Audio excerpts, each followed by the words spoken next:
Monsieur le représentant du ministre de l'administration territoriale et de la décentralisation, honorables membres du Conseil national de transition,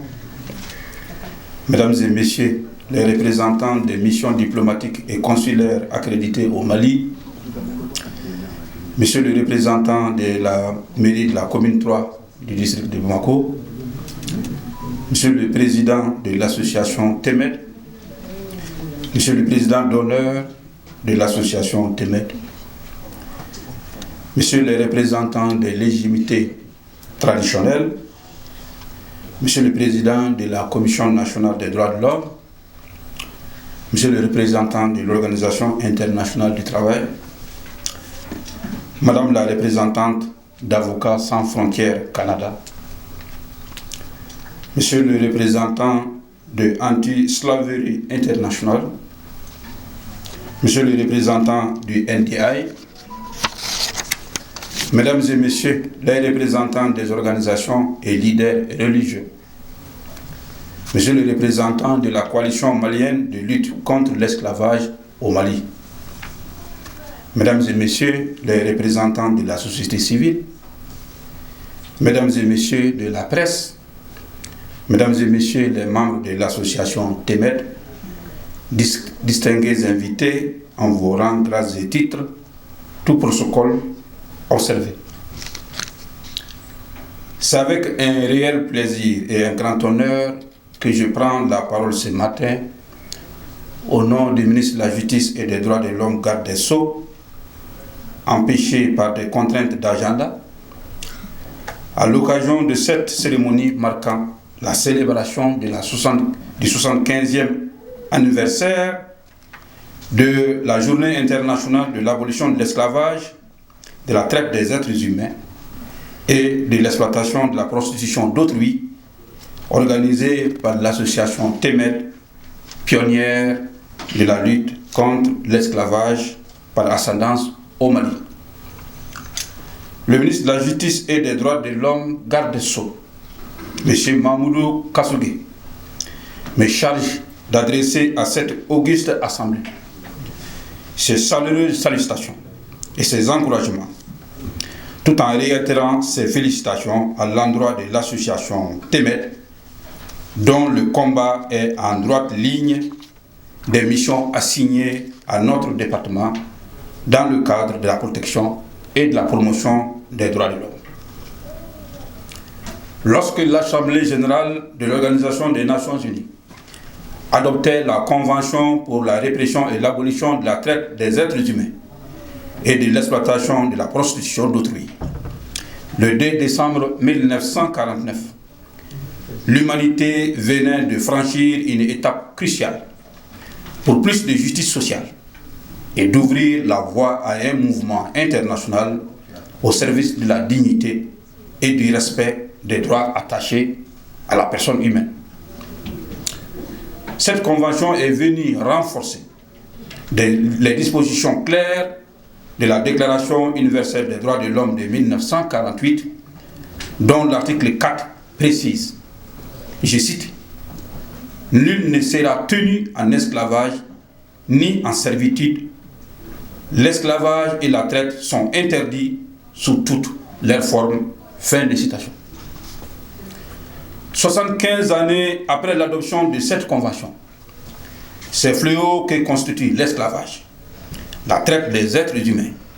l'exploitation de la prostitution d'autrui demeurent toujours des préoccupations du monde moderne,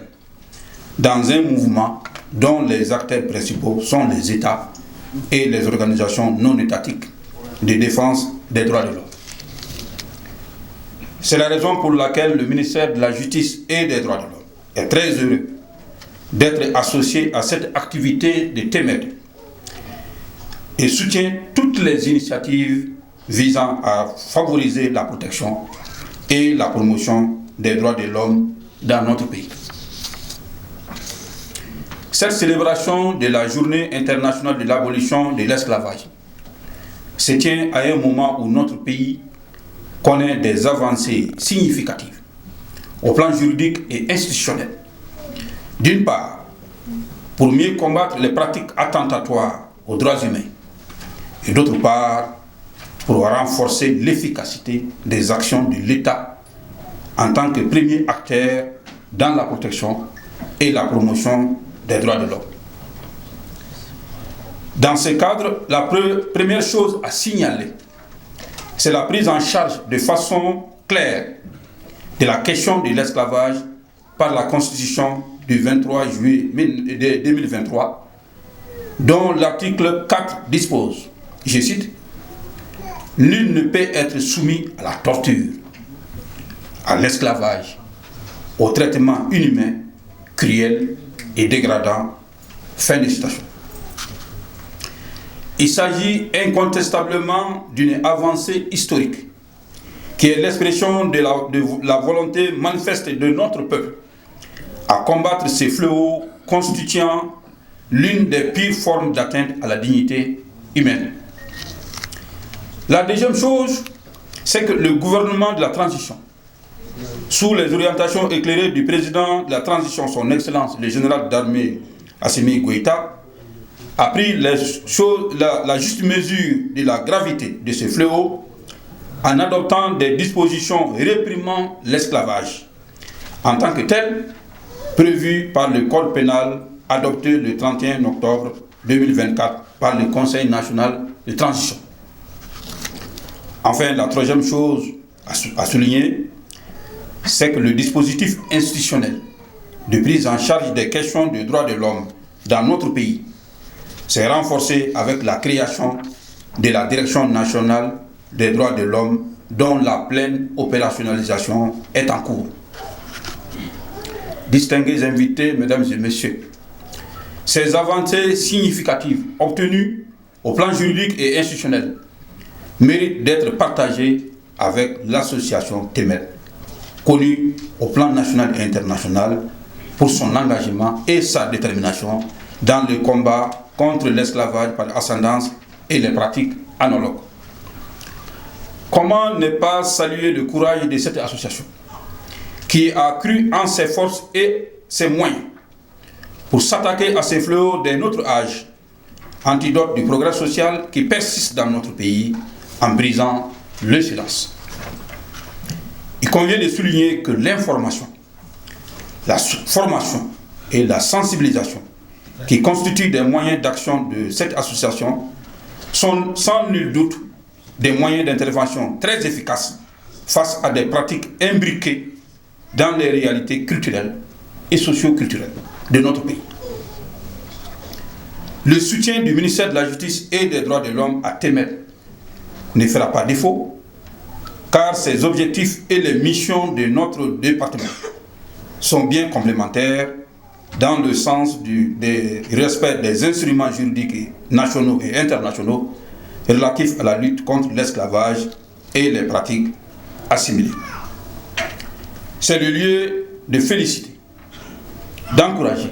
et de remercier tous les partenaires qui accompagnent cette association dans l'atteinte de ses objectifs, notamment l'éradication de l'esclavage par ascendance, la suppression de toutes les formes de discrimination et de stigmatisation basées sur la race,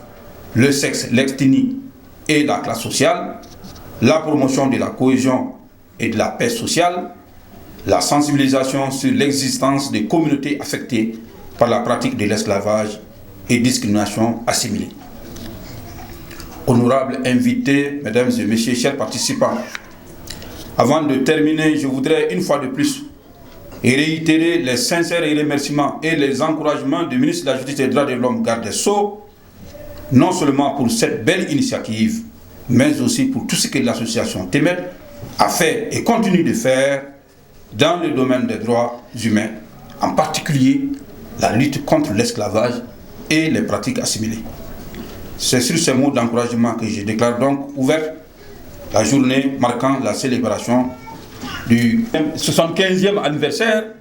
de l'abolition de l'esclavage. Je vous remercie de votre aimable attention.